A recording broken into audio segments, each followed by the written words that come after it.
If you're experiencing high ping in League of Legends, it can significantly affect your gameplay. Follow these steps to troubleshoot and potentially recover your connection. Step 1. Check your internet connection. Ensure that your internet connection is stable. Run a speed test to check your download and upload speeds.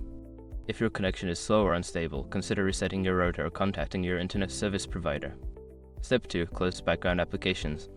Close any unnecessary applications running in the background that may be using bandwidth. This includes streaming services, downloads, or other online games that could be affecting your ping. Step 3. Use a wired connection. If you're currently using Wi-Fi, switch to a wired Ethernet connection. Wired connections tend to be most stable and can reduce latency compared to wireless connections. Step 4. Change server region. In the League of Legends client, check your server settings. If you're playing on a server that is far from your location, consider switching to a server that is closer to you to improve your ping. Step 5. Adjust in-game settings. Lower your in-game settings to reduce the load on your system. This can help improve performance and potentially lower ping. You can also disable any unnecessary features like voice chat or background music.